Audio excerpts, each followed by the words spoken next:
जय हिंद दोस्तों, welcome back to Soldier Unplugged. एक बार फिर मिल रहे हैं फिजिक्स लेक्चर में। हमारा अभी लास्ट लेक्चर में भी प्रॉपर्टीज ऑफ मैटर ही चल रहा था और आज भी उसी को कंटिन्यू करेंगे। कुछ और प्रॉपर्टीज ऑफ मैटर कवर करते हैं, सॉलिड्स की भी कुछ प्रॉपर्टी आज डिस्कस करेंगे। तो चलिए आज के लेक्चर के साथ शुरू करते हैं।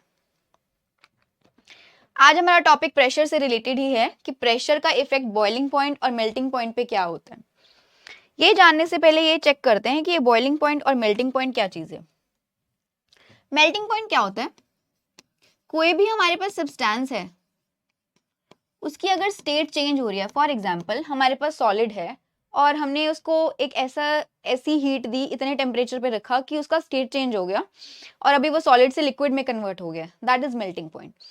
अगर ये मेल्टिंग पॉइंट ज्यादा होता है तो यानी कि उसको ज्यादा टाइम लगेगा मेल्ट होने में, और अगर ये मेल्टिंग पॉइंट कम होता है तो हमें यानी कि कम टाइम लगेगा, यानी कि कम एनर्जी देनी पड़ेगी। तो हमेशा हमारी इंटेंशन क्या रहेगी कि हम लोग एनर्जी कम दें। जितनी एनर्जी कम यूज होगी वहीं पे तो हमें बेनिफिट होगा, तो यानी कि हमारा मेल्टिंग पॉइंट कम हो जाए, वो जल्दी मेल्ट हो जाए सब्सटेंस, तो हमें एनर्जी कम देनी पड़ेगी। बॉइलिंग पॉइंट क्या होता है? हमारे पास कोई सब्सटेंस है और उसको बॉईल करना है, फॉर एग्जाम्पल वाटर है और वाटर वेपर स्टेट में जाता है, अगर वेपर्स बनाता है तो that is boiling point. Water ने वेपर्स बनाए, बॉयल होने के बाद एक ऐसा पॉइंट है, एक ऐसे डिग्री सेंटीग्रेड पे, एक ऐसे टेम्परेचर पे हमने रखा उसे कि उसके बाद वो वेपर्स बनाने लग जाता है, दैट इज बॉइलिंग पॉइंट। ठीक है, अब ये बॉइलिंग पॉइंट भी हमें क्या चाहिए होता है? एक पर्टिकुलर बॉइलिंग पॉइंट है, उतनी हीट हमने उसको दी और उसका स्टेट चेंज हो गया और वो अब वेपर्स बनाने लग गया, पानी अब वेपर्स बनाने लग गया, दैट इज बॉइलिंग पॉइंट। अब इन सब के ऊपर, बॉइलिंग पॉइंट और मेल्टिंग पॉइंट के ऊपर प्रेशर का क्या इफेक्ट है? हम ऐसा कैसा प्रेशर की रेंज क्या रखें, क्या उसको बढ़ाएं या फिर कम करें जिससे इनके अंदर चेंजेस आता है। पहले पढ़ते हैं क्या लिखा है उसने कि substances whose volume increases on the melting। कुछ ऐसे सब्सटेंस जिनकी वॉल्यूम मेल्ट होने पे इंक्रीज हो जाती है। ध्यान देना, यहाँ पे दो आपके पास स्टेट्स आएंगी। अगर वॉल्यूम इंक्रीज हो रही है, हमारे पास कोई ऐसा सब्सटेंस है, हम उसको मेल्ट कर रहे हैं, एक टेम्परेचर दिया, वो मेल्ट हो गया और उसकी वॉल्यूम इंक्रीज हो गया। For example iron. आयरन हमारे पास सॉलिड सब्सटेंस है, रिजिड बॉडी है, हमने उसको मेल्ट किया और अब वो एक्सपैंड हो गया और उसकी वॉल्यूम इंक्रीज होगी। ऐसे केस में मेल्टिंग पॉइंट प्रेशर के डायरेक्टली प्रोपोर्शनल है। मेल्टिंग पॉइंट डायरेक्टली प्रोपोर्शनल है प्रेशर के। मतलब अगर हम आयरन का एग्जांपल लें तो आयरन के केस में अगर हम लोग प्रेशर इंक्रीज करते हैं तो मेल्टिंग पॉइंट इंक्रीज हो जाएगा। मतलब हमें मेल्टिंग पॉइंट हमेशा कम चाहिए, मतलब हम एनर्जी कम दें और वो जल्दी से मेल्ट हो जाए। यहाँ पे क्या है, क्वेश्चन कैसे आएगा घूम के? क्वेश्चन ऐसे आएगा, वो बोलेगा कि हम चाहते हैं कि ये आयरन जल्दी मेल्ट हो जाए। इसका मतलब क्या है? जल्दी मेल्ट हो जाएगा मतलब मेल्टिंग पॉइंट कम हो जाए। जल्दी मेल्ट होने का मतलब क्या है? हम चाहते हैं कि आयरन मेल्ट इजीली, जल्दी मेल्ट हो जाए या फिर आसानी से मेल्ट हो जाए, हमें कम एनर्जी देनी पड़े। इस लाइन का मतलब क्या है कि मेल्टिंग पॉइंट क्या हो जाए? कम हो जाए। मेल्टिंग पॉइंट कम हो जाए, और मेल्टिंग पॉइंट किसके प्रोपोर्शनल है? प्रेशर के डायरेक्टली प्रोपोर्शनल है। इसका मतलब प्रेशर भी कम देना है। प्रेशर कम कर दो, प्रेशर के अंदर ड्रॉप ले आओ, मेल्टिंग पॉइंट अपने आप कम हो जाएगा और आयरन जल्दी मेल्ट हो जाएगा। क्वेश्चन वो ऐसे लैंग्वेज के अंदर चेंज लेके देगा आपको, ऐसे डायरेक्टली नहीं बोलेगा कि मेल्टिंग पॉइंट डायरेक्टली प्रोपोर्शनल है प्रेशर के, प्रेशर इंक्रीज हो गया मेल्टिंग पॉइंट इंक्रीज हो गया। वो आपको स्टेटमेंट में उलझाने की कोशिश करेगा और वो यही बोलेगा कि मान लीजिए वो सब्सटेंस की वॉल्यूम इंक्रीज जो हो रही है, ऐसा सब्सटेंस है और हम चाहते हैं कि वो जल्दी इंक्रीज हो जाए, उसकी वॉल्यूम एक्सपेंशन जल्दी हो या फिर मेल्टिंग जल्दी हो। मेल्टिंग जल्दी हो का मतलब ये होगा कि मेल्टिंग पॉइंट ड्रॉप हो जाए, मेल्टिंग पॉइंट कम हो जाए। तो मेल्टिंग पॉइंट कम हो जाए उसके लिए हमें प्रेशर भी कम करना होगा। ठीक है, because both are directly proportional. अगर मेल्टिंग पॉइंट उस केस में देखें जहां पे वॉल्यूम डिक्रीज हो जाती है, हम मेल्ट कर रहे हैं सब्सटेंस को बट उसकी वॉल्यूम इंक्रीज नहीं डिक्रीज होती है। For example ice. आइस के केस में वॉल्यूम डिक्रीज होती है, याद रखना है। और ऐसा क्यों होता है? जब कोई आइस है आपके पास, ये सॉलिड स्ट्रक्चर है, ये बर्फ का क्यूब, आइस क्यूब देख रहे हैं यहाँ पे, सॉलिड स्ट्रक्चर है, इसके अंदर सारे वाटर मॉलिक्यूल्स नहीं है, कुछ एयर मॉलिक्यूल्स भी होते हैं। और जैसे ये मेल्ट होता है तो वो एयर तो रिलीज हो गई, अब पानी की वॉल्यूम बहुत कम है, पानी के मॉलिक्यूल्स कम है, तो वो वॉल्यूम अपने आप डिक्रीज हो जाती है।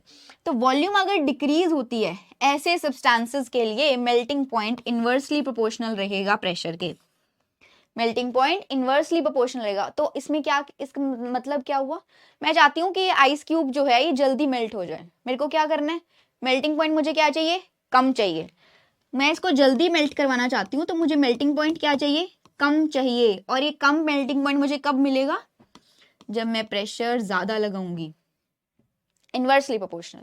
मैं चाहती हूँ ये आइस क्यूब जल्दी मेल्ट हो जाए, यानी कि मेल्टिंग पॉइंट इसका कम हो जाए, तो मैं क्या करूंगी, प्रेशर ज्यादा दूंगी, इनवर्सली प्रोपोर्शनल है दोनों, ठीक है। Next, boiling point is directly proportional to the pressure. Boiling point के केस में बोलता है कि वो डायरेक्टली प्रोपोर्शनल है प्रेशर के, जैसे जैसे प्रेशर बढ़ाएंगे वैसे वैसे बॉइलिंग पॉइंट इंक्रीज होता जाएगा। मतलब, अच्छा ध्यान ध्यान से सुनेंगे, आपने हिली एरियाज पहाड़ी इलाके में देखा होगा, हम जैसे जैसे ऊपर जाएंगे ना, जैसे जैसे हम लोग एलिवेटेड एरिया में जाते हैं तो वहां पे प्रेशर ड्रॉप होता है, प्रेशर क्या होता है, प्रेशर कम हो जाता है। अगर प्रेशर कम हो जाएगा तो इस लाइन के अकॉर्डिंग कि बॉइलिंग पॉइंट डायरेक्टली प्रोपोर्शनल है, तो हमारा बॉइलिंग पॉइंट भी क्या हो जाएगा, कम हो जाएगा। मतलब अगर यहाँ पे 100 डिग्री सेंटीग्रेड पे पानी बॉईल हो रहा है, तो हम जैसे जैसे हिली एरिया में जाएंगे वहां पे प्रेशर, उसका बॉइलिंग पॉइंट ड्रॉप हो जाएगा, अब 70 से 80 के आसपास वो बॉईल होने लगेगा। इसका मतलब क्या है, हमें ज्यादा फ्यूल यूज करना पड़ेगा, ज्यादा देर तक कुक करना पड़ेगा, ज्यादा देर तक उसको हीट एनर्जी देनी पड़ेगी ताकि वो बॉईल हो जाए, उसका बॉइलिंग पॉइंट ड्रॉप हो गया, ठीक है।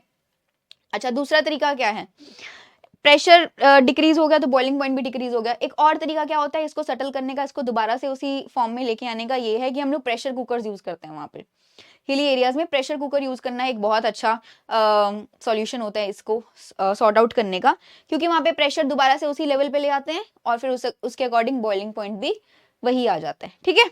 तो boiling point is directly proportional to the pressure. Hilly areas में आपने देखा होगा प्रेशर ड्रॉप हो जाता है तो वहां पे बॉइलिंग पॉइंट भी ड्रॉप हो जाता है। उसके कॉन्सिक्वेंसेज ये होते हैं, या तो हमें ज्यादा देर तक कुक करना पड़ेगा या फिर हम प्रेशर कुकर्स को यूज करते हैं, जो कि उसका एक बहुत अच्छा सॉल्यूशन है। Next, Stokes law. Stokes law क्या बोलते हैं, स्टोक्स लॉ बोलता है कि force acting on a particular particle as it sinks through the liquid column under the influence of the gravity, the force that retards the sphere moving through the viscous fluid is directly proportional to the velocity and the radius of the sphere and fluid's viscosity. ये Stokes law जब हम पढ़ेंगे, जब भी आप इसको check करेंगे, ध्यान देना कि इसमें सिर्फ एक पर्टिकुलर स्फीयर बॉडी की बात की है और सारी चीजों को नेग्लेक्ट करते हुए। इस स्टोक्स लॉ को हम वहीं पे लगा पाते हैं अगर हमारे पास स्फेरिकल बॉडी है, ठीक है। अगर किसी और शेप में है तो और बहुत सारे पैरामीटर्स को चेक करना पड़ता है, तो ये लॉ इसी स्फेरिकल बॉडी के लिए ही डिफाइन किया गया है। इसमें क्या बोलता है, ये आप फोटो में देखो, यहाँ पे डायग्राम में, ये एक स्फेरिकल बॉडी है, स्फीयर है, बॉल है, ये एक पर्टिकुलर विस्कोसिटी का फ्लूइड है, उसके अंदर हमने ये ड्रॉप करवा दी बॉल। अब इसके ऊपर एक ग्रेविटेशनल फोर्स लगेगी Fg, एक फोर्स ड्यू टू ग्रेविटी, या फिर कह दीजिए एक्सेलरेशन ड्यू टू ग्रेविटी, इसको मिल रही है एक स्मॉल जी के कारण नीचे की तरफ। अब इस फ्लूइड के पास कुछ विस्कोसिटी है, कुछ गाढ़ापन है, विस्कोसिटी है तो मतलब क्या, फ्रिक्शनल फोर्स देगा, कुछ विस्कोसिटी है तो कुछ फ्रिक्शन भी तो प्रोवाइड करेगा, यानी कि एक रिटार्डिंग फोर्स लगेगी इसके ऊपर जिसको हम लोग ड्रैग फोर्स बोलते हैं। एक रिटार्डिंग फोर्स लगेगी जिसको हम बोलते हैं ड्रैग फोर्स, और वो रिटार्डिंग फोर्स विस्कोसिटी के डायरेक्टली प्रोपोर्शनल है, रेडियस के डायरेक्टली प्रोपोर्शनल है, स्फीयर का रेडियस जो होगा और स्फीयर की जो वेलोसिटी होगी इसके डायरेक्टली प्रोपोर्शनल है। ये फॉर्मूला याद रखेंगे, या तो डायरेक्ट ये फॉर्मूले के लिए क्वेश्चन आ जाएगा, फॉर्मूला लगाओ और आंसर निकालो, ड्रैग फोर्स की वैल्यू निकालो, या फिर इसका रिलेशन पूछ सकते हैं, आपको आर का रिलेशन करवा देंगे ड्रैग फोर्स के साथ, या फिर वेलोसिटी का रिलेशन करवा देंगे ड्रैग फोर्स के साथ, या फिर विस्कोसिटी से रिलेटेड क्वेश्चन पूछ सकते हैं। बस ये फॉर्मूला याद रखना है और कॉन्सेप्ट ध्यान में देना है कि विस्कोसिटी है, विस्कस फ्लूइड है, तभी उसके ऊपर एक ड्रैग फोर्स लगेगी, ठीक है। नेक्स्ट बात करते हैं, जो फ्लूइड है उसके पास कुछ डिफरेंट टाइप के फ्लोज होते हैं, उसकी मूवमेंट कैसे होती है। पहला है लेमिनार फ्लो। लेमिनार फ्लो की डेफिनेशन क्या बोलती है, इसको स्ट्रीमलाइन फ्लो भी बोलते हैं। इसको डिफाइन करते हैं as the flow in which fluid flow happens in parallel rays या फिर लेयर्स। एक दूसरे के पैरेलल फ्लो करता है ये फ्लूइड, यहाँ पे जो फ्लूइड के पार्टिकल्स हैं या फिर मॉलिक्यूल्स हैं पैरेलल मोशन में जाएंगे, एक दूसरे के पैरेलल जाएंगे विदाउट इंटरसेक्शन, एक दूसरे के अंदर मिक्स नहीं होंगे, विदाउट इंटरसेक्शन एक बिल्कुल पैरेलल फ्लो होगा। आप जब देखेंगे तो आपको बिल्कुल ऐसा लगेगा स्मूथ फ्लो है, that is laminar flow. not create any disruption or intermixing of the fluid layers. This type of flow is most commonly found in highly viscous low velocity fluid flows. जो बहुत गाढ़े fluid होते हैं जिनकी viscosity बहुत ज्यादा होती है. फॉर एग्जाम्पल हनी, शहद को कभी भी देखना, अगर आप ऐसे चम्मच पे बॉटल से शहद को ड्रॉप करवाने की कोशिश कर रहे हैं तो उसके पास लेमिनार फ्लो होता है, बिल्कुल भी उसकी लेयर्स में बिल्कुल भी इंटरमिक्सिंग नहीं होगी, कोई डिस्ट्रप्शन नहीं होगी, एक बहुत ही स्मूथ फ्लो दिखेगा आपको हनी का, शहद का. That is a laminar flow. वो लेमिनार फ्लो का एग्जांपल है. पैरेलल लेयर्स हैं, बीच में कोई इंटरमिक्सिंग नहीं है, कोई गड़बड़ी नहीं है, कोई डिस्ट्रप्शन नहीं है, स्मूथ फ्लो है, that is laminar flow. Turbulent flow में क्या होता है? Turbulent flow of fluids is defined as the flow of motion in which fluid particles move in random manner. Random manner में है, स्पॉन्टेनियस है, कोई एक पर्टिकुलर डायरेक्शन डिसाइडेड नहीं है, कोई ऐसे चल रहा है तो कोई ऐसे चल रहा है, बिल्कुल रैंडम फैशन में मूव करेंगे. ठीक है, without following any specific path. The speed of the fluid particles at any point in time changes continuously both in magnitude as well as direction. Turbulent flow में क्या होता है, जो पार्टिकल्स का मोशन है, फ्लूइड के पार्टिकल्स का जो मोशन है, वो किसी भी इंस्टेंट पे, किसी भी टाइम पे वो अपनी डायरेक्शन और मैग्नीट्यूड चेंज करते रहते हैं. मतलब अगर पहले स्लो चल रहा है पार्टिकल तो अचानक से फास्ट हो जाएगा, या फिर अगर पहले ऐसे चल रहा था तो ऐसे चलने लग जाएगा. डायरेक्शन और मैग्नीट्यूड दोनों चेंज कर सकता है, that is turbulent flow. Turbulent के अंदर इंटरमिक्सिंग हो जाएगी लेयर्स की और बहुत ज्यादा डिस्ट्रप्शन दिखेगी, डिस्ट्रप्टिव फ्लो जो होता है दैट इज टर्बुलेंट फ्लो. ठीक है, आगे चले. नेक्स्ट, आइडल फ्लूइड नाम की एक फ्लूइड होती है. ये आइडल फ्लूइड की कंडीशन क्या है? हम कैसी फ्लूइड को आइडल फ्लूइड बोलते हैं? कोई भी ऐसी फ्लूइड जो नॉन विस्कस हो. नॉन विस्कस मतलब कोई विस्कोसिटी नहीं है, कोई गाढ़ापन नहीं है, कोई विस्कोसिटी नहीं है, इसका जो नीटा है that is 0. Non viscous. Incompressible मतलब डेंसिटी कांस्टेंट रहेगी. इनकम्प्रेसिबल मतलब डेंसिटी कांस्टेंट रहती है through out the flow, and flow is steady. Flow steady है, कोई डिस्टर्बेंस नहीं है, and इररोटेशनल.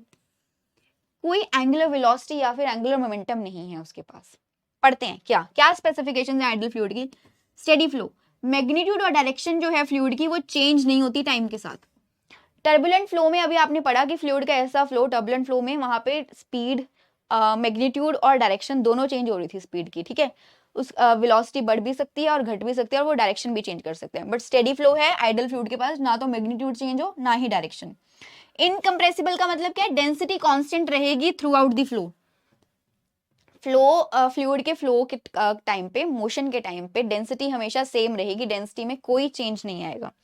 Non viscous flow, fluid offers no internal friction. अगर विस्कोसिटी है बच्चों, अगर विस्कोसिटी है तभी फ्रिक्शन है ना. ड्रैग फोर्स विस्कोसिटी के कारण ही आई थी. जो स्टोक्स लॉ में आपने ड्रैग फोर्स पढ़ा, वो क्यों आ रही है ड्रैग फोर्स? क्योंकि वो फ्लूइड वहां पे विस्कस है, उसके पास एक पर्टिकुलर विस्कोसिटी है. यहाँ पे कोई विस्कस ही नहीं है, कोई विस्कोसिटी ही नहीं है, तो इंटरनल फ्रिक्शन भी नहीं होगी. ठीक है, object moving through this fluid does not experience the retarding force. ये ड्रैग फोर्स यानी कि ये रिटार्डिंग फोर्स नहीं एक्सपीरियंस करेगा कोई भी ऑब्जेक्ट. उस फ्लूइड के अंदर आप एक स्फेरिकल बॉडी डाल दीजिए आइडल फ्लूइड के अंदर, उसके ऊपर कोई ड्रैग फोर्स नहीं लगेगी, उसकी वेलोसिटी में कोई चेंज नहीं आएगा, कोई ड्रैग फोर्स नहीं लगेगी. क्यों? क्योंकि कोई विस्कोसिटी नहीं है. Last, irrotational flow, no angular momentum of the fluid. इस फ्लूइड के अंदर आप कोई ऐसा ऑब्जेक्ट डाल दीजिए, मान लीजिए कोई एक सर्कुलर व्हील शेप स्ट्रक्चर डाल दीजिए कोई, है ना, व्हील डाल दीजिए कोई, तो वो एक पर्टिकुलर एंगुलर मोमेंटम के साथ रोटेट नहीं करेगा, वो स्टेडी फ्लो में ही जाएगा. ठीक है, वो बिल्कुल सीधी लीनियर मोशन में ही जाएगा, उसके अंदर कोई एंगुलर मोमेंटम या फिर एंगुलर वेलोसिटी नहीं आएगी. ऐसे फ्लूइड को बोलते हैं हम लोग आइडल फ्लूइड. ठीक है, आइडल फ्लूइड बोलते हैं ऐसे. नेक्स्ट एक इक्वेशन पढ़ेंगे, दैट इज कंटिन्यूटी इक्वेशन. ये कंटिन्यूटी इक्वेशन क्या बोलती है? कहती है according to this equation, product of cross sectional area of a pipe and velocity of fluid at any given point along the pipe is constant. Product of cross sectional area pipe का और velocity है जो fluid की, किसी भी given point of time पे, कहीं भी, किसी भी पर्टिकुलर टी टाइम पे, 0 सेकंड पे, 1 सेकंड पे, 2 सेकंड पे, 3 सेकंड पे, कहीं भी देख लीजिए, कहता है ये कांस्टेंट रहता है. तो उसका मतलब क्या है कांस्टेंट रहता है का मतलब क्या है कि यहाँ से जो वॉल्यूम पानी की गई या फिर किसी फ्लूइड की गई, जितनी वॉल्यूम यहाँ से जाएगी उतनी ही वॉल्यूम यहाँ से निकलेगी. यानी कि जो वॉल्यूम यहाँ पे है वो वॉल्यूम यहाँ पे भी सेम रहेगी, तभी तो आएगा. तभी तो ये कांस्टेंट रहेगा किसी पर्टिकुलर टाइम पे। मतलब volume at point 1 is equal to volume at point 2। ठीक है, वॉल्यूम को कैसे लिखेंगे? फर्स्ट पॉइंट पे एरिया क्या है ट्यूब का, A1, और इसकी थिकनेस कितनी है, दिस इज द थिकनेस। एक पर्टिकुलर ट्यूब है, उसके पास एक पर्टिकुलर थिकनेस होगी, और वो थिकनेस क्या है, x1 is equal two point second पे एरिया क्या है A2, और वहां पे थिकनेस क्या है x2। अब ध्यान देंगे डिस्टेंस क्या होता है, डिस्टेंस का क्या होता है, हमने मोशन 1D में चेक किया था, distance is equal to speed multiply by time. यहाँ पे डिस्टेंस क्या है x और वेलोसिटी क्या है v, तो x को लिख सकते हैं उसके टर्म्स में, लिखो A1 v1 multiply by t, एक पर्टिकुलर टाइम पे चेक कर रहे हैं, A2 v2 multiply by t, t से t कैंसिल, क्या आया A1 v1 is equal to A2 v2। मतलब A1 upon A2 is equal to V2 upon V1। ये आ गया हमारे पास relation, A1 upon A2 is equal to V2 upon V1। मतलब देखो अब ध्यान से देखना, अगर यहाँ पे A1 कम है, A1 is less than A2, यहाँ पे एरिया कम है A2 के कंपैरिजन में, तो यहाँ पे वेलोसिटी क्या हो जाएगी, ज्यादा। इनवर्सली प्रोपोर्शनल है, अगर A1 कम है तो वहां पे V1 क्या हो जाएगा, ज्यादा हो जाएगा। A2 इनवर्सली प्रोपोर्शनल है, मैंने बोला मान लीजिए मैं बोलती हूँ A2 ज्यादा है, तो A2 ज्यादा है तो यहाँ पे V2 क्या हो जाएगा, कम। इनवर्सली प्रोपोर्शनल है, मैंने बोला कि area A1 is less than A2, if A1 is less than A2 तो यहाँ पे V1, यहाँ पे वेलोसिटी ज्यादा हो जाएगी। अगर बहुत नैरो है, अगर यहाँ पे नैरो ओपनिंग है तो यहाँ पे वेलोसिटी ज्यादा हो जाएगी, यहाँ पे वाइडर ओपनिंग है तो यहाँ पे वेलोसिटी कम हो जाएगी। This is the continuity equation, ये रिलेशन हमें यही बताता है। ठीक है, नेक्स्ट पे चलें, ये सबको समझ आ गया, volume at point 1 is equal to volume at point 2। Next, energy of fluid in steady flow. Steady flow मतलब कोई टर्बुलेंस नहीं है, जो फ्लूइड के पार्टिकल्स की वेलोसिटी है उसका ना तो कभी स्पीड है, ना तो डायरेक्शन चेंज हो रहा है, ना ही मैग्नीट्यूड चेंज हो रहा है, ऐसा स्टेडी फ्लो। उसके पास एक पर्टिकुलर एनर्जी होगी। फ्लूइड के पार्टिकल्स मोशन में है तो उनके पास एक पर्टिकुलर एनर्जी तो होगी, वो एनर्जी कौन सी है, kinetic energy per unit volume. Kinetic energy का फॉर्मूला सबको पता है, half mv² per unit volume divided by volume. अब ध्यान दो, density is equal to mass upon volume होता है। मास को ऐसे लिखो, इस टर्म्स में लाके लिखो, हाफ m के लिए क्या लिखेंगे, density multiply by volume v² upon volume. Volume से वॉल्यूम कैंसिल, क्या आया, half rho v²। This is kinetic energy per unit volume. ठीक है, next, potential energy per unit volume कैसे, एक पर्टिकुलर एलिवेशन आ गई अगर फ्लूइड में, फ्लो के टाइम पे एक पर्टिकुलर एलिवेशन हो गई है तो उसके पास एक पोटेंशियल एनर्जी भी होगी, और पोटेंशियल एनर्जी से क्या आएगा, mgh, potential energy per unit volume. मास अपॉन वॉल्यूम क्या होता है, डेंसिटी, रो gh। ये एनर्जीज है। प्रेशर पर यूनिट वॉल्यूम भी होगा, एक पर्टिकुलर यूनिट वॉल्यूम के अकॉर्डिंग उसके पास एक प्रेशर भी होगा, काइनेटिक एनर्जी भी होगी और पोटेंशियल एनर्जी भी होगी। अब चेक करते हैं इसका यूज कहाँ पे है, अभी आएगा ये यूज। देखो, बर्नौलीज प्रिंसिपल, बर्नौलीज प्रिंसिपल क्या बोलता है, कहता है कि जो टोटल मैकेनिकल एनर्जी होती है एक मूविंग फ्लूइड की, comprising potential energy, energy associated with the fluid pressure, या फिर काइनेटिक एनर्जी उसकी मोशन की, फ्लूइड के मोशन की, ये सब कांस्टेंट रहती है।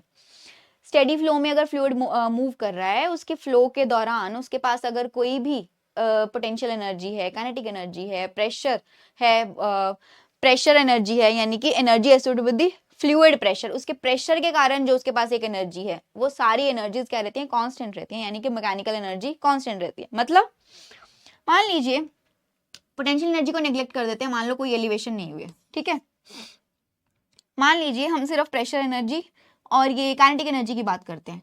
अगर कहीं पे प्रेशर ड्रॉप होता है अगर कहीं पे प्रेशर कम हो रहा है तो इस एनर्जी को कांस्टेंट रखने के लिए, इस इक्वेशन को कांस्टेंट रखने के लिए हमारे पास उसकी वेलोसिटी में कोई चेंज आएगा। मतलब अगर कहीं पे प्रेशर ड्रॉप होता है, प्रेशर कम हो जाता है, तो मुझे इस इक्वेशन को बैलेंस करवाना है, इसको कांस्टेंट रखना है। मैं कह रही हूँ कि जो इनिशियली उसके पास मैकेनिकल एनर्जी है फाइनली भी वही रहेगी। ऐसा कब हो सकता है? अगर कोई चेंज प्रेशर में आ गया तो वेलोसिटी में भी चेंज आएगा, प्रेशर कम होगा तो वेलोसिटी ज्यादा हो जाएगी, प्रेशर कम हो गया तो वेलोसिटी ज्यादा हो जाएगी, प्रेशर ज्यादा हो गया तो वेलोसिटी कम हो जाएगी। एक दूसरे को बैलेंस करेंगे दोनों वेरिएबल्स, जब दोनों वेरिएबल्स एक दूसरे को बैलेंस करेंगे तभी एनर्जी क्या होगी? कांस्टेंट होगी। तो बर्नौलीज प्रिंसिपल यही बोलता है कि इसके मैकेनिकल एनर्जी मोशन के दौरान, फ्लूइड के मोशन के दौरान हमेशा कांस्टेंट रहती है। और उस कांस्टेंट एनर्जी को कांस्टेंट रखने का तरीका क्या है? सिर्फ यही है कि अगर प्रेशर इंक्रीज हो गया तो वो वेलोसिटी डिक्रीज हो जाएगी, वेलोसिटी प्रेशर डिक्रीज हो गया है तो वेलोसिटी इंक्रीज हो जाएगी। मतलब इनवर्सली प्रोपोर्शनल है, मतलब इनवर्सली प्रोपोर्शनल है। और इसकी कुछ एप्लीकेशंस पढ़ते हैं अभी, बर्नौली प्रिंसिपल की कुछ एप्लीकेशंस हैं हमारी डेली लाइफ में। क्या है वो अभी देखो। Applications of the Bernoulli principle. Roof of a house, मतलब आपने देखा होगा तेज तूफान जब आता है, बहुत ज्यादा तेज तूफान आता है तो बहुत सारे घरों की छतें उड़ के चल जाते हैं, जो टीन की बनी हुई है स्पेसिफिकली। वो ज्यादातर केसेस आते हैं ऐसे कि छत उड़ के चली गई है घर की, बहुत तेज आंधी तूफान आया, छत उड़ के चली गई। वो मतलब क्या, वो हुआ कैसे, ऐसा क्या हुआ? अभी उसको फिक्स तो किया होता है उन्होंने छत को, बट वो फिर भी उड़ के चली जाएगी। क्या हुआ, इतनी क्या फोर्स लगी? देखो, जब रूफ ऑफ हाउस के एग्जाम्पल में हम लोग ये करेंगे, जैसे मान लीजिए ऊपर से तेज हवा चल रही है, यहाँ पे वेलोसिटी बहुत ज्यादा है, ये घर है, ठीक है, यहाँ बहुत तेज हवा चल रही है, वेलोसिटी बहुत ज्यादा है। अब वेलोसिटी ज्यादा है तो मैंने बोला कि फ्लूइड की जो मोशन के टाइम पे मैकेनिकल एनर्जी कांस्टेंट रहनी चाहिए। वेलोसिटी ज्यादा है तो प्रेशर यहाँ पे क्या हो जाएगा? कम, प्रेशर ड्रॉप हो गया।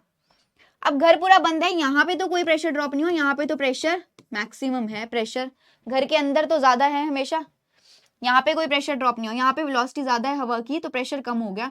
अब घर के अंदर प्रेशर उस टाइम पे ज्यादा था, क्या हुआ? प्रेशर के लिए कॉन्सेंट्रेशन ग्रेडियंट आ गया, प्रेशर के लिए एक कॉन्सेंट्रेशन ग्रेडियंट क्रिएट हो गया। मतलब हाई प्रेशर से लो प्रेशर की तरफ मूवमेंट होगी, हाई प्रेशर से लो प्रेशर की तरफ मूव होगा तो एक प्रेशर यहां से लगेगा, हाई प्रेशर से लो प्रेशर नीचे से ऊपर की तरफ, और जिसके कारण छत उड़ के चली जाएगी। ठीक है, जिसके कारण छत उड़ के चली जाएगी। यहाँ पे है बर्नौलीज प्रिंसिपल। नेक्स्ट, एटमाइजर। आप जब हेयर कट लेने जाते हैं तो उसके पास एक स्प्रे बॉटल होती है जिससे वो स्प्रे करता है पानी आपके बालों में, है ना? तो उसमें क्या काम होता है, उसमें क्या फंक्शन है? मान लीजिए ऐसे है वो कुछ बॉटल, ये ऐसे यहाँ से पानी की ड्रॉपलेट्स आएंगी और ये कुछ ये नीचे,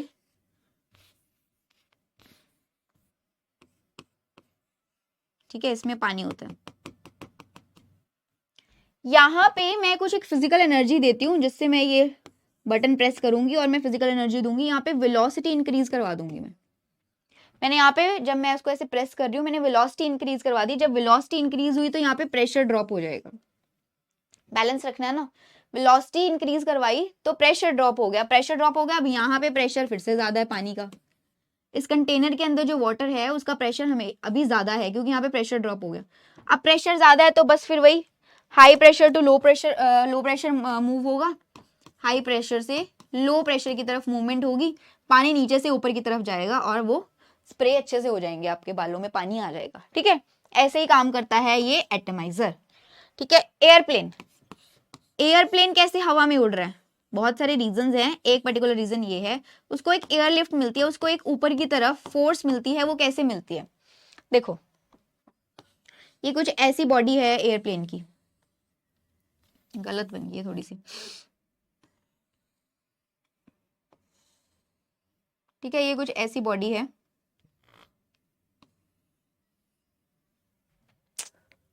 सॉरी गाइज अच्छे से बनाते हैं ना।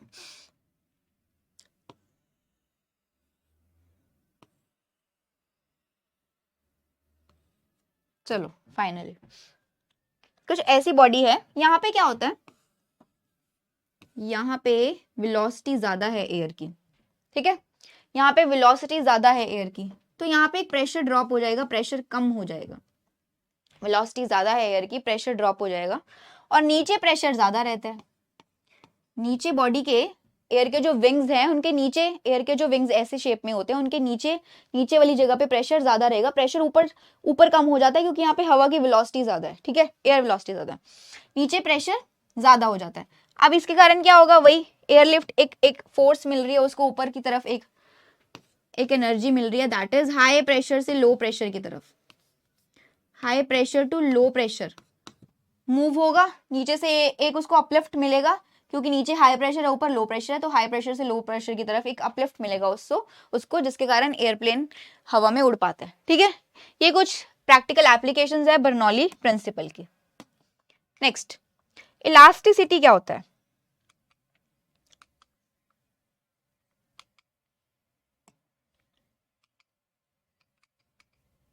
ओके, इलास्टिसिटी क्या होता है? It is the ability of a deformed material body to return to its original shape and size when the forces causing the deformation are removed. For example, हमारे पास एक solid body है, ठीक है, मेरे पास एक ट्यूब है, मैंने इसके सरफेस एरिया के परपेंडिकुलर, ये इसका सरफेस एरिया ए है मान लीजिए, ये ए सरफेस एरिया, मैंने इसके सरफेस एरिया के परपेंडिकुलर एक फोर्स लगाई, मैंने इसके सरफेस एरिया के परपेंडिकुलर एक फोर्स लगाई। ये कौन सी फोर्स है? डीफॉर्मिंग फोर्स। इसकी शेप चेंज करने की कोशिश कर रही हूं मैं, ये फोर्स लगा के, मैंने इसके सरफेस एरिया के परपेंडिकुलर एक फोर्स लगाई, डीफॉर्मिंग फोर्स। ये नॉर्मल फोर्स है, नॉर्मल फोर्स का मतलब परपेंडिकुलर लग रही है उसके एरिया के, ठीक है। इससे इसकी बॉडी में एक चेंज आ जाएगा, इसकी शेप में एक चेंज आ जाएगा। डीफॉर्म मटेरियल की ability to return to its original shape and size when the forces causing deformation are removed. इस टाइम पे इसकी बॉडी में एक चेंज आ जाएगा। क्या होगा? जब मैं इसको खींच रही हूँ, मेरे पास एक ट्यूब है, मैंने उसको खींचने की कोशिश की, जब मैंने उसको खींचा तो अभी मान लीजिए इसके पास एक पर्टिकुलर आर रेडियस थी, अब मैंने जब इसको ऐसे डीफॉर्मिंग फोर्स लगाई इसके ऊपर, तो आप देख पा रहे हैं इसकी लेंथ कुछ इंक्रीज हो जाएगी, कुछ लेंथ इंक्रीज हो जाएगी और एरिया क्या हो जाएगा? डिक्रीज हो जाएगा। समझ पा रहे हो? एक पर्टिकुलर ट्यूब है, मैंने उसको खींचने की कोशिश की, उस पर एक डीफॉर्मिंग फोर्स लगाई, अब क्या होगा? मान लीजिए वो पहले इतनी चौड़ी थी, इतनी मोटी थी, अब वो पतली होगी। क्यों? उसकी लेंथ इंक्रीज हो रही है। लेंथ इंक्रीज हो रही है तो उसका एरिया डिक्रीज हो जाएगा।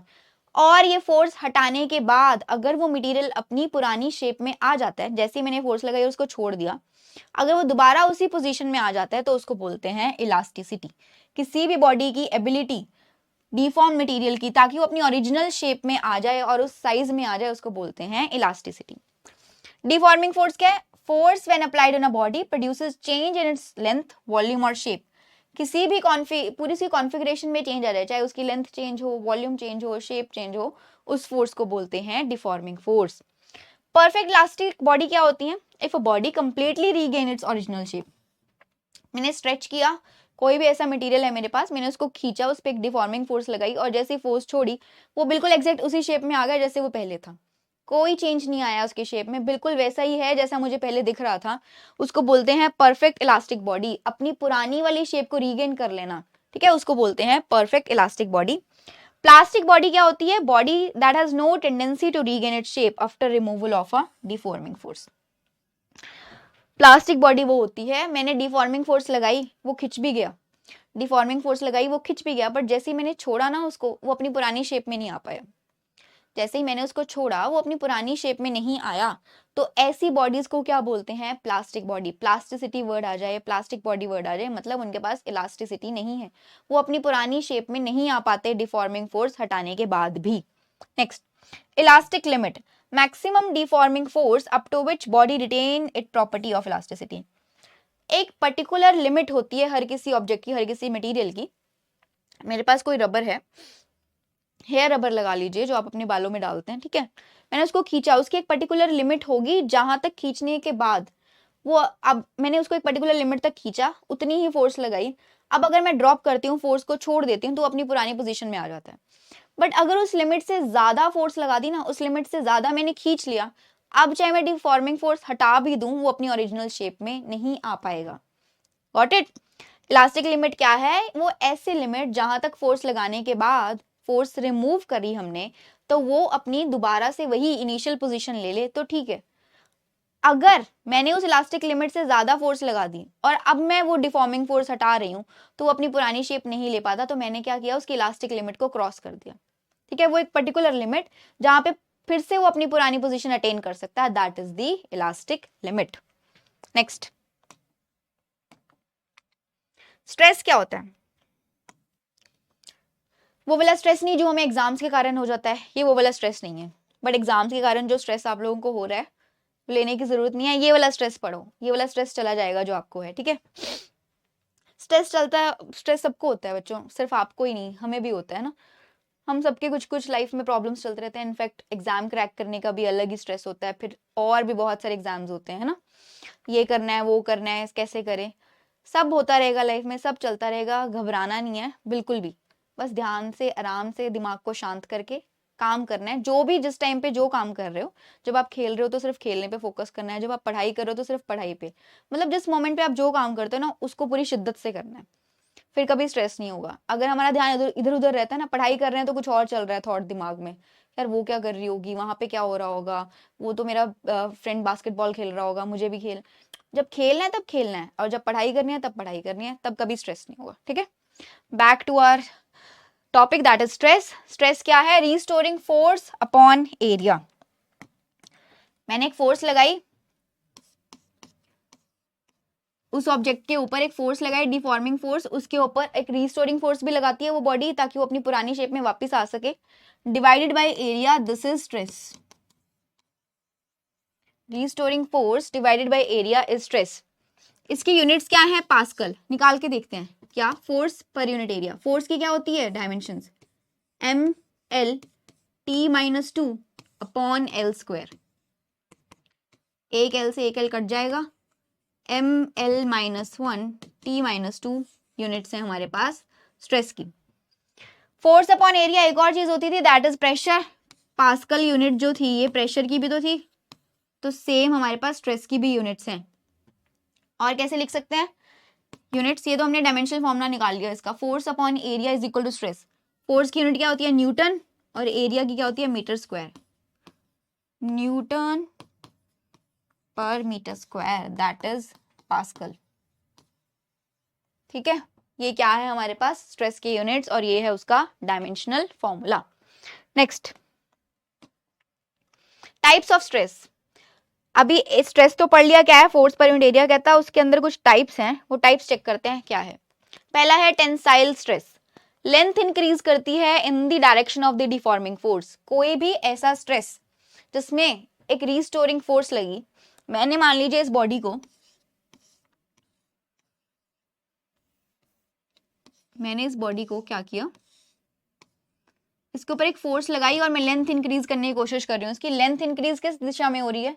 फोर्स भी इधर ही लगी है, फोर्स भी इधर ही लगी है, और इसकी लेंथ भी इधर ही इंक्रीज होगी, सेम डायरेक्शन में। फोर्स भी इधर लग रही थी और लेंथ भी उधर ही इंक्रीज होगी, सेम दिशा में। Length increases in the direction of the deforming force. Deforming force की डायरेक्शन में ही लेंथ इंक्रीज हो रही है, उसको बोलते हैं टेंसाइल स्ट्रेस। कंप्रेशनल स्ट्रेस क्या होता है? Length decreases in the direction of a deforming force. Spring का एग्जांपल ले लो, ट्यूब का क्यों लेना, स्प्रिंग का ले लो। ये देखो, ये स्प्रिंग है, अगर मैं इसको खींच के डिफॉर्मिंग फोर्स लगा के इसकी लेंथ इंक्रीज करने की कोशिश कर रही हूँ तो टेंसाइल स्ट्रेस हो गया। अगर मैं इसको कंप्रेस करने की कोशिश कर रही हूँ, अगर मैं इसको कंप्रेस करने की कोशिश कर रही हूँ तो यहाँ पे क्या बन जाएगा? पहले ऐसा था, मैंने इसको फोर्स, डिफॉर्मिंग फोर्स, कंप्रेशन करवा दिया इसका मतलब, ठीक है, लेंथ डिक्रीज करवा दी है, तो क्या बन जाता है? Compressional stress. लेंथ डिक्रीज हो गई है तो क्या बन गया? Compressional stress. Next, tangential stress या फिर शेयरिंग स्ट्रेस। टेंजेंशियल स्ट्रेस या फिर शेयरिंग स्ट्रेस क्या होता है? When deforming force acts tangentially to the surface of the body. Tangentially एक्ट करती है। फॉर एग्जाम्पल, मेरे पास अभी कोई बुक नहीं है यहाँ पे, आप लोग प्रैक्टिकल करके देखना, ऐसे बुक रखो हाथ पे या फिर टेबल पे, और बुक को एक उसके सरफेस एरिया के पैरेलल एक फोर्स लगाओ, बुक के सरफेस एरिया के पैरेलल एक फोर्स लगाओ। नॉर्मली नहीं लगानी है फोर्स, अभी तो हम नॉर्मल लगा रहे थे फोर्स, मैंने ट्यूब ली और उसके सरफेस एरिया के नॉर्मली मैंने एक डिफॉर्मिंग फोर्स लगाई, ऐसे नहीं।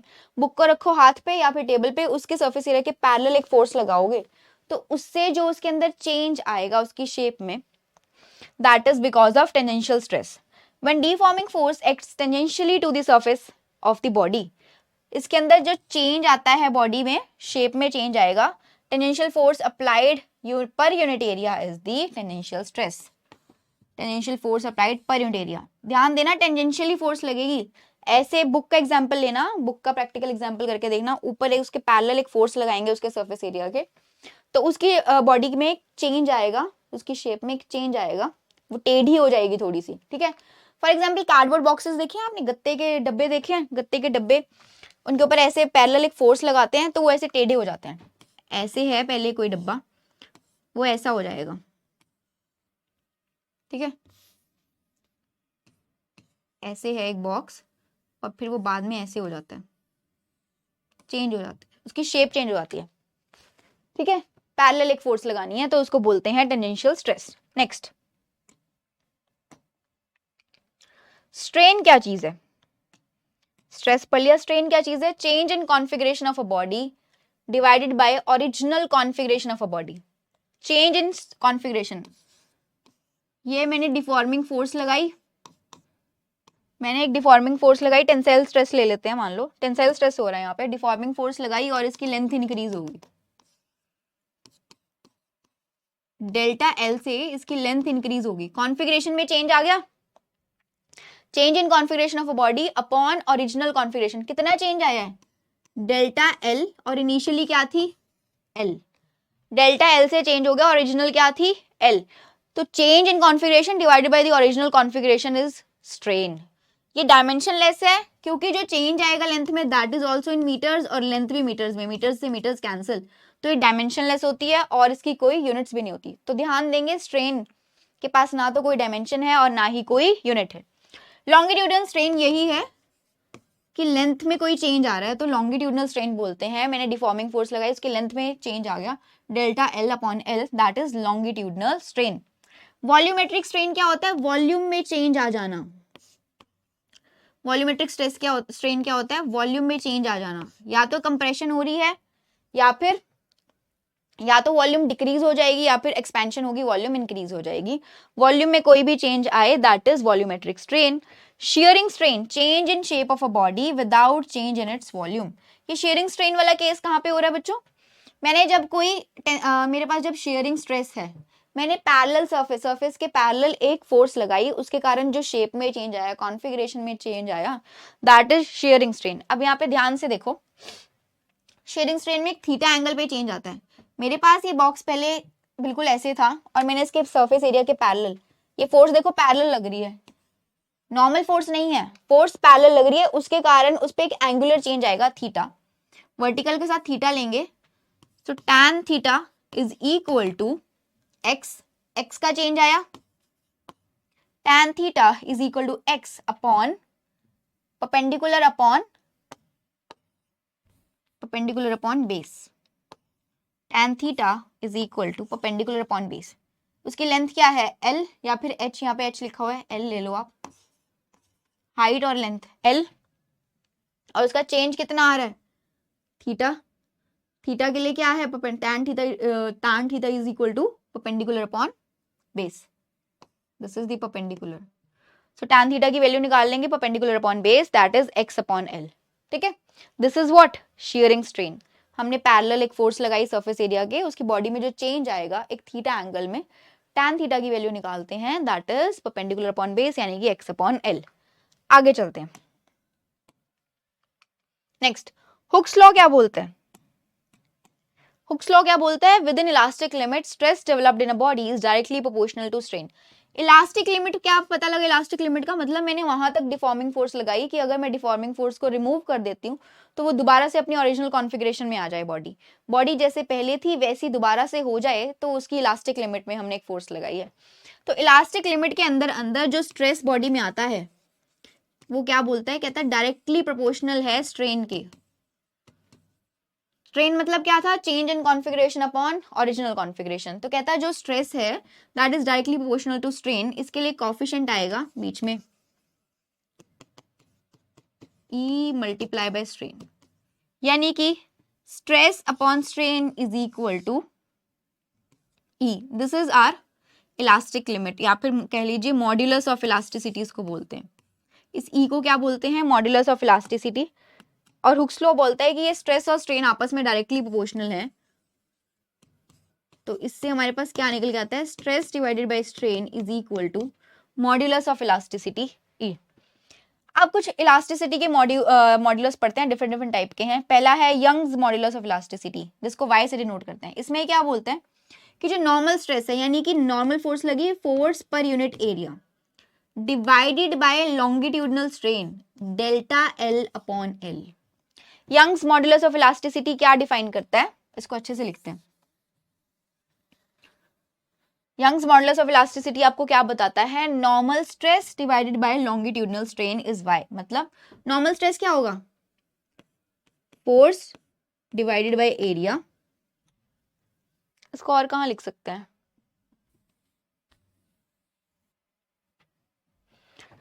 Young's modulus of elasticity Y is equal to normal stress force upon area upon longitudinal strain क्या था, जो लेंथ में चेंज आता है, डेल्टा L अपॉन L।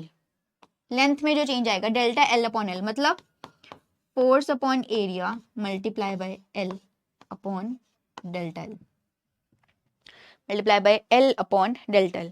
अब यहां से कुछ क्वेश्चंस बनते हैं, वो कैसे चेक करते हैं। देखो अगर कहीं पे ये आ जाए बात, हम लोग चेक करें कि किसके अंदर ज्यादा कॉन्फ़िगरेशन में ज्यादा चेंज आएगा, कौन सी ज्यादा किसकी ज्यादा लेंथ इंक्रीज हो जाएगी, वो हम लोग कैसे चेक कर सकते हैं। जो यंग्स मॉडुलस ऑफ इलास्टिसिटी है that is directly proportional to the length of the object and inversely proportional to the area. मतलब क्या हो रहा है, अगर किसी बॉडी की, किसी भी हमारे पास कोई भी ऑब्जेक्ट है, उसकी अगर लेंथ इंक्रीज हो रही होगी तो क्या होगा, एरिया डिक्रीज होगा। यहां से पता लग रहा है, लेंथ इंक्रीज होगी तो एरिया डिक्रीज होगा। क्वेश्चन बस वो यहीं से दे सकता है, इसको यूज करके Y को, Young's model of elasticity use करके आपको एक रिलेशन पता लग गया कि अगर किसी भी ऑब्जेक्ट की लेंथ इंक्रीज हो रही है, मैंने एक डिफॉर्मिंग फोर्स लगाई, तो अगर उसकी लेंथ इंक्रीज हो रही है तो एरिया डिक्रीज होगा। इस रिलेशन से आप क्वेश्चन सॉल्व कर सकते हैं। ठीक है, next bulk modulus of elasticity. इसमें क्या बोलता है, normal stress upon volumetric strain, मतलब force upon area divided by del V upon V, volumetric strain force upon area by V upon del V। ठीक है, वो बोलता है नेगेटिव साइन अगर आ जाए तो मतलब वॉल्यूम में डिक्रीज हुआ है। अगर ये डेल V नेगेटिव हो जाए, चेंज इन वॉल्यूम अगर नेगेटिव हो जाए, तो उसका मतलब क्या है कि वॉल्यूम में डिक्रीज हुआ है, यानी कि क्या हुआ है, कंप्रेशन हुआ है, एक्सपेंशन नहीं हुआ। इनिशियली वॉल्यूम ज्यादा थी, अब वॉल्यूम कम हो गई है। ठीक है, मॉडुलस ऑफ रिजिडिटी और shear modulus of elasticity is equal to tangential stress upon shearing strain. Tangential stress मतलब हम लोग एक पैरेलल फोर्स लगा रहे थे अपॉन shearing स्ट्रेन, यानी कि force upon area upon shearing strain की वैल्यू हम किससे निकालते थे, tan थीटा से। tan theta is equal to x upon L करते थे। ठीक है, tan थीटा कैसे निकालते थे, x अपॉन L करके, जो चेंज आया कॉन्फ़िगरेशन में और जो उसकी ओरिजिनल लेंथ थी। ठीक है, this is modulus of rigidity. Next, elastic potential energy in a stretched wire. एक स्ट्रेच्ड वायर है, एक वायर है हमारे पास, ये एक पर्टिकुलर लेंथ L की और पर्टिकुलर एरिया A की, इसके ऊपर एक डिफॉर्मिंग फोर्स लगा दी और इसकी स्ट्रेचिंग हो गई है। अभी मैंने इसको खींच दिया एक पर्टिकुलर फोर्स लगा के, एक पर्टिकुलर डिफॉर्मिंग फोर्स F लगाई, इसके पास A एरिया है, L लेंथ है, स्ट्रेचिंग हुई है इसके अंदर कुछ। ठीक है, कहता उसके पास एक इलास्टिक पोटेंशियल एनर्जी आएगी, वायर के पास स्ट्रेचिंग के कारण, इलास्टिक है वो मटेरियल, वो खिंचावट है उसमें, खिंच पा रहा है, वो प्लास्टिक बॉडी तो नहीं है। तो कहता है इसके कारण उसके पास एक एनर्जी आएगी, वो क्या एनर्जी है, that is half multiply by stress multiply by strain multiply by volume. निकालते हैं कैसे, देखो हमने यहाँ पढ़ा था स्प्रिंग के अंदर हम लोग इलास्टिक पोटेंशियल एनर्जी निकालते थे। हमने स्प्रिंग को खींचा, उसके पास एक पर्टिकुलर एनर्जी आती थी, एक वर्क करते थे हम उसके ऊपर, एक काम कर रहे हैं फोर्स लगा के, तो उसके कारण उसके पास एक एनर्जी आती थी, ठीक है। मैंने ऐसे स्प्रिंग को मैं ऐसे स्ट्रेच करवाती थी, एक फोर्स लगाई, तो इसके ऊपर एक ऑपोजिट डायरेक्शन में, इस दिशा में इसका एक्स डिस्प्लेसमेंट होता था, तो ऑपोजिट डायरेक्शन में उसके ऊपर एक रीस्टोरिंग फोर्स लगती थी। याद आ रहा है? ऑपोजिट डायरेक्शन में उसके ऊपर एक रीस्टोरिंग फोर्स लगती थी, जो हमेशा ये कोशिश करती थी कि अगर स्प्रिंग खिंच रहा है तो मैं उसको ओरिजिनल शेप में वापस ले आऊं। मतलब डिस्प्लेसमेंट की ऑपोजिट डायरेक्शन में एक फोर्स लग रही होती थी। उसका फॉर्मूला क्या लिखते थे हम लोग? हाफ के एक्स स्क्वायर, ठीक है, हाफ के एक्स स्क्वायर, और एक्स हमारा यहाँ पे क्या है? एक्स हमारा यहाँ पे क्या है? डेल एल, ठीक है, del L multiply by del L. अब ध्यान दो, याद आ रहा है? तो वो रीस्टोरिंग फोर्स क्या होती थी? माइनस के एक्स।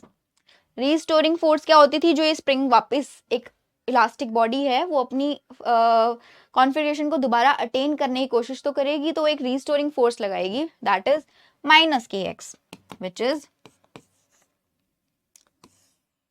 ठीक है, एफ। हम माइनस का साइन हटा रहे हैं अभी, क्योंकि हम उसकी वैल्यू निकालने की कोशिश, हम मैग्नीट्यूड निकाल रहे हैं, ठीक है।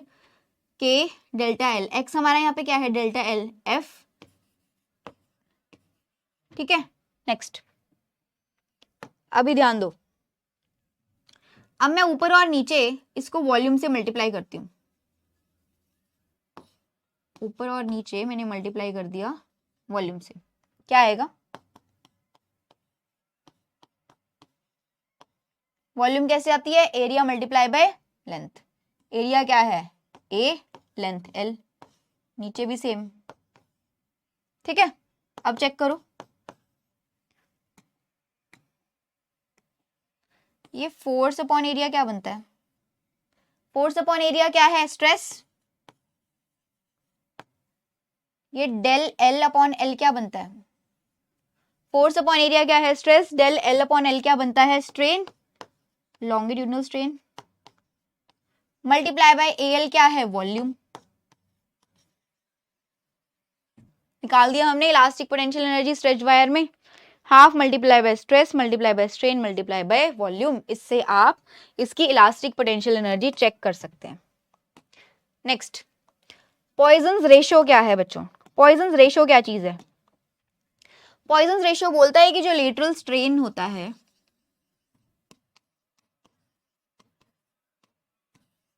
अपॉन लॉन्गिट्यूडनल स्ट्रेन, मतलब Poisson ratio is equal to lateral strain upon longitudinal strain. अच्छा, इस डायग्राम में ध्यान से देखो, लेटरल स्ट्रेन मतलब मैंने इस ट्यूब को ऐसे खींचा, मैं उसकी लेंथ इंक्रीज करने की कोशिश कर रही हूँ, लॉन्गिट्यूडनल स्ट्रेन आ गया, लेंथ इंक्रीज करने की कोशिश कर रही हूँ, अब कुछ पर्टिकुलर चेंज आएगा उसकी लेंथ में। एक चीज और बोली थी हमने, अगर हम लोग लेंथ इंक्रीज कर रहे हैं तो क्या हो जाता है? एरिया कम हो जाएगा। लेंथ इंक्रीज करते हैं तो एरिया कम हो जाएगा। दिख रहा है ना, यहाँ पे कंप्रेशन हो रही है उसके अंदर। कंप्रेशन टर्म तो नहीं यूज करेंगे यहाँ पे, बट हमें बोलेंगे कि उसका एरिया कम हो रहा है, मतलब हाँ डायमीटर यूज कर सकते हैं। यहाँ पे एक पर्टिकुलर डायमीटर था, अब यहाँ पे आप देख रहे हो यहाँ पे डी डैश जो है वो कम हो गया, मैंने उसको खींचा तो उसका एरिया कम हो जाएगा, वो नैरो हो जाएगी। अगर वो इतनी थिक थी, इतनी मोटी ब्रॉड थी, मैंने खींचा तो वो और पतली हो जाएगी। मेरे पास वो ट्यूब ऐसी थी, अब मैंने उसको खींचा तो वो अब ऐसी दिखने लगेगी, उसकी लेंथ तो इंक्रीज हो गया बट उसका एरिया कम हो गया। तो मतलब लेटरल स्ट्रेन क्या है? लेटरल स्ट्रेन क्या है? Minus delta D upon D, diameter में चेंज आ रहा है, upon longitudinal strain delta L upon L. This is the Poisson's ratio. Diameter में चेंज आ रहा है, minus delta D upon D upon delta L upon L, ठीक है। ये है हमारी पॉइजन रेशियो, यानी कि lateral strain upon longitudinal strain defines the Poisson's ratio. Next, okay guys, ये टॉपिक तो अभी यहाँ पे खत्म हो गया। लास्ट टू लास्ट लेक्चर में हमने क्वेश्चन सॉल्व किया था।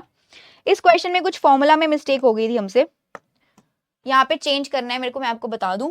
बोला था उसने कि टू सब्सटेंसेस डेंसिटीज ρ1 एंड ρ2 के हमने मिक्स किए हैं इक्वल वॉल्यूम में, और फिर रिलेटिव डेंसिटी उसकी कहता है कि 4 है, और जब इन्हीं सब्सटेंसेस को इक्वल मासेस में मिक्स करते हैं तो कहता है रिलेटिव डेंसिटी क्या है? 3 है। तो वैल्यू निकालनी थी आपको ρ1 एंड ρ2 की। ऐसे क्वेश्चन के लिए फॉर्मूला ये है कि अगर इक्वल मासेस ले रहे हैं हम लोग उस टाइम पे फॉर्मूला होगा 2ρ1 मल्टीप्लाई बाय ρ2 अपॉन ρ1 प्लस ρ2। और अगर इक्वल वॉल्यूम में करते हैं हम लोग, तो जब इक्वल वॉल्यूम लेंगे तो आप करोगे ρ1 प्लस ρ2 अपॉन 2। ठीक है, इस फॉर्मूला से आंसर अब निकल जाएगा। लास्ट क्लास में गलत हो गया था फॉर्मूला, अब उस पर ध्यान देंगे कि अगर हम इक्वल मासेस में लेते हैं तो हम लोग फॉर्मूला लेते हैं 2ρ1 मल्टीप्लाई बाय ρ2 अपॉन ρ1 प्लस ρ2, और अगर इक्वल वॉल्यूम में करते हैं देन ρ1 प्लस ρ2 अपॉन 2। इस फॉर्मूला से आंसर आ जाएगा। ठीक है, सो ओके गाइज, आज हमारा टॉपिक इतना ही था। हमने इलास्टिसिटी को कवर किया, प्रेशर का रिलेशन जाना मेल्टिंग पॉइंट और बॉइलिंग पॉइंट के साथ। नेक्स्ट लेक्चर में एक नए टॉपिक के साथ मिलेंगे। अच्छे से पढ़ाई करते रहिए। Thank you so much and जय हिंद।